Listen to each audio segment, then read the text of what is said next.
Francesa foi estabelecida. E você sabe quem foi o eleito presidente? Um cara chamado Carlos Luiz Napoleão Bonaparte. Sim, ele era o filho do irmão de Napoleão. E como a França não estava em uma situação muito boa, ele achou que seria legal declarar o Império Francês novamente para voltar aos tempos de glória, se tornando assim Napoleão III da França. E isso até que funcionou. Nos anos seguintes, a França conseguiu se recuperar economicamente. E a sua moral até que não estava tão ruim como antes, até a Prússia chegar.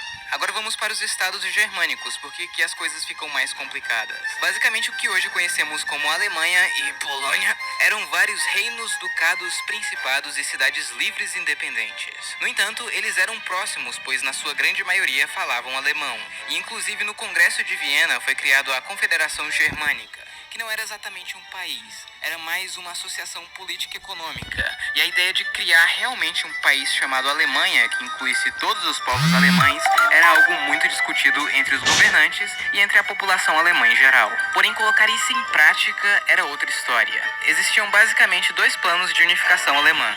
A Grande Alemanha, que incluiria todos os povos alemães e seria liderado pela Áustria, e a Alemanha Menor, que não incluía a Áustria na unificação e teria a Prússia no comando. Como a Áustria estava passando por vários problemas internos, e no mais eles já tinham seu próprio império, que incluía outros povos, o trabalho de unificar a Alemanha ficou nas mãos da Prússia, e de um cara chamado Otto von Bismarck, que virou primeiro-ministro do Reino da Prússia em 1862. E ele já tinha seus planos para tornar a Prússia o estado germânico dominante na região. Bismarck começou melhorando a diplomacia da Prússia para fazer alianças, ou pelo menos deixar os outros grandes países de fora de possíveis guerras que pudessem vir a acontecer. E ele sabia que teria guerra, então também já começou a preparar e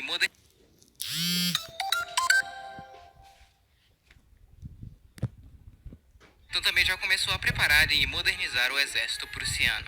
A primeira guerra de unificação alemã foi a Guerra dos Ducados, onde a Prússia e a Áustria se aliaram contra a Dinamarca, pois a mesma tinha declarado que os ducados de Schleswig e Holstein eram territórios dinamarqueses, sendo que Holstein fazia parte da Confederação Germânica. Depois de derrotar os dinamarqueses, a Prússia ficou com Schleswig e a Áustria com Holstein. Porém, a divisão desses territórios causaram alguns problemas entre Prússia e Áustria. Isso acabou gerando a Guerra Austro-Prussiana. A Áustria conseguiu o apoio de vários estados germânicos, já que eles tinham influência sobre esses estados. Já a Prússia se aliou com o recém-formado Reino da Itália, com a promessa de lhes dar o território de veto. E a guerra durou mais ou menos 7 semanas, terminando com a vitória da Prússia. No Tratado de Paz, a Prússia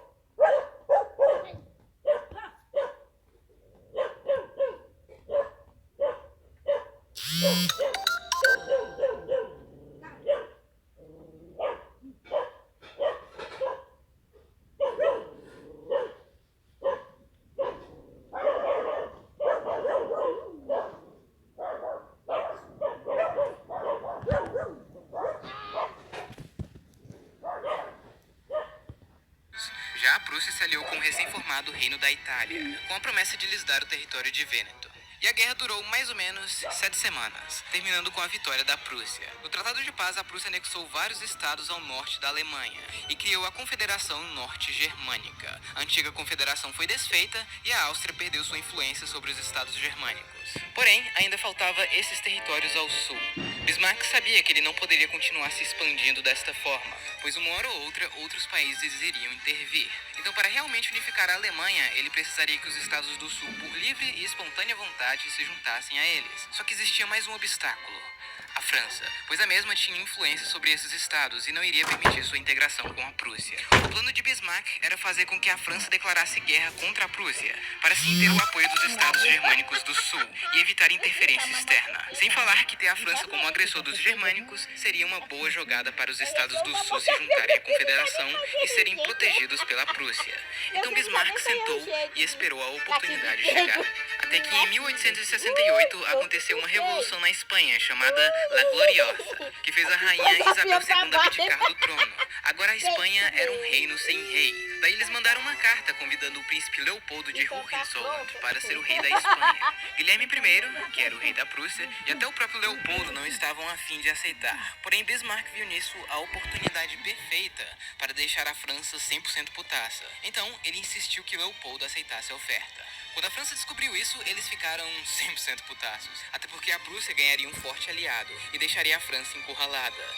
Então Napoleão demandou que Leopoldo não aceitasse o trono, e ele falou: ok. Poderia ter acabado aqui com uma vitória diplomática francesa, mas Napoleão mandou um embaixador para falar pessoalmente com Guilherme I, só para ter certeza que Leopoldo não iria realmente aceitar, e também pedir para que o rei prussiano garantisse que nenhum Hohenzollern jamais sentaria em trono espanhol. Guilherme I replicou dizendo que ele não poderia garantir tal coisa, e a conversa ficou meio estranha. Mais tarde naquele dia, Guilherme mandou uma mensagem para Bismarck, informando sobre o encontro que teve com o embaixador, e disse que ele poderia comunicar à imprensa sobre o ocorrido. Porém, antes de mandar para a imprensa, Bismarck alterou o texto, encurtando e mudando o sentido das frases. Quando esse texto alterado chegou aos jornais franceses, eles ficaram furiosos, pois parecia que o Guilherme I tinha desrespeitado o embaixador e não tinha dado a mínima para as exigências francesas. Não demorou muito para vários franceses irem para as ruas de Paris pedir por guerra. Então, no dia 19 de junho, a França declara guerra oficialmente à Prússia, iniciando assim a Guerra Franco-Prussiana. Com a declaração de guerra vindo por parte dos franceses, os reinos e ducados do sul se alinham imediatamente com a Prússia, e isso ferrou com os planos franceses, já que eles esperavam uma ajuda desses estados, e talvez até da Áustria. Agora, se formos ver pelo lado prussiano da história, tudo ocorreu como planejado. Napoleão III achava que iria derrotar a Prússia e retomar o prestígio da França. Porém, seu exército não era tão bem treinado e organizado quanto o exército prussiano. Uma das suas poucas vantagens era o rifle francês, que era bem superior aos usados pelos seus inimigos. Já a Prússia tinha a vantagem de um exército mais treinado e com disciplina 150%. Outra vantagem dos prussianos foram as linhas de trem, pois com elas eles puderam reunir grandes números de soldados de uma maneira rápida e eficaz. Já a França demorou muito para reunir os seus homens, o que lhes deixaram em uma extrema desvantagem. A primeira ação partiu dos franceses, que fizeram uma linha defensiva na fronteira alemã e ocuparam a cidade de Saarbrücken. Porém, quando os franceses viram que os prussianos conseguiram mobilizar um exército gigantesco em pouco tempo, eles se retiraram da cidade para pegar uma posição mais defensiva. Assim que os prussianos chegaram na fronteira, eles começaram uma grande ofensiva, e apesar de sofrer pesadas baixas por causa dos rifles franceses, a Prússia conseguiu vitórias consecutivas nas batalhas de Wissembourg, Spicheren e Wörth, o que forçou o exército francês a recuar.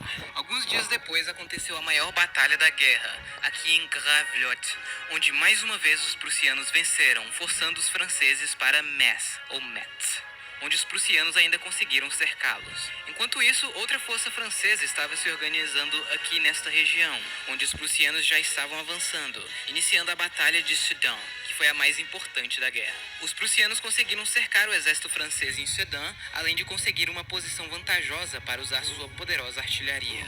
Esse exército que estava em Sedan estava sendo comandado por Napoleão III em pessoa. Quando ele viu que não tinha mais jeito, ele e seu exército acabaram se rendendo. Sim, o imperador francês acabou sendo capturado nas primeiras semanas de guerra. Quando essa notícia chegou em Paris, os franceses entraram em pânico e a Terceira República Francesa foi declarada, desta vez no comando do Governo de Defesa Nacional, que começou a planejar uma maneira de contra-atacar os prussianos. Porém, eles precisavam ser rápidos, pois depois da vitória em Sedan, os prussianos marcharam livremente até Paris, onde eles começaram um cerco à cidade. O ministro de Defesa francês conseguiu escapar do cerco usando um balão e começou a formar uma resistência aqui na cidade de Tours, e eles tentaram várias vezes quebrar o cerco de Paris, mas falharam miseravelmente. O general Moltke, que foi o principal comandante das forças prussianas durante esta guerra, queria apenas cercar a cidade e deixar os parisienses sem comida e suprimentos, até que eles se rendessem. Porém, depois de alguns meses, o cerco estava ficando muito caro para a Prússia, então eles começaram também a usar a sua artilharia na cidade, que era o que o Bismarck queria desde o início. Mas no geral, isso não mudou muito a situação. Em Paris as coisas estavam um caos. Depois de um tempo a comida acabou e as pessoas começaram a matar animais, como cachorros, gatos, ratos e até cavalos para poder se alimentar. E ficou assim por longos 4 meses. Em janeiro do ano seguinte, a França sabia que não teria mais jeito, então algumas conversas de paz começaram a ser feitas. Enquanto isso, os Estados do Sul concordaram em se unir com a Confederação Germânica. Então, no dia 18 de janeiro de 1871, no famoso Palácio de Versalhes, que era o palácio dos monarcas franceses, Guilherme I foi coroado o imperador da Alemanha, nascendo assim o Império Alemão. 10 dias depois, o governo francês se rende, dando fim à guerra. No entanto, os parisienses estavam famintos e furiosos com o governo francês. E o que acontece nessas situações? principalmente quando estão muito famintos, uma revolução socialista. Sim, Paris foi tomada pela Comuna de Paris, então ainda houve alguns conflitos depois da guerra, entre o governo francês e o pessoal da Comuna de Paris. O tratado de paz imposto pelos alemães foi pesado. A França deveria reconhecer o recém-formado Império Alemão, pagar uma dívida de mais ou menos 5 bilhões de francos e, talvez o mais doloroso, eles teriam que ceder as regiões de Alsácia e Lorena, uma região com alto número de germânicos. A Alemanha ainda ocuparia o norte da França por mais ou menos 3 anos para garantir que a dívida seria paga. Ou seja, a França foi completamente humilhada pela Alemanha, o que criou um sentimento de vingança e revanchismo nos franceses contra os alemães, sendo este um dos principais motivos da França entrar na Entente e, obviamente, na Primeira Guerra Mundial. E só por curiosidade, o Reino da Prússia não deixou de existir por causa da unificação alemã, pois dentro do Império ainda existiam reinos, ducados, principados, cada um sendo governado pelas suas respectivas famílias reais. E bom pessoal, no mais é isso, espero que vocês tenham gostado. Queria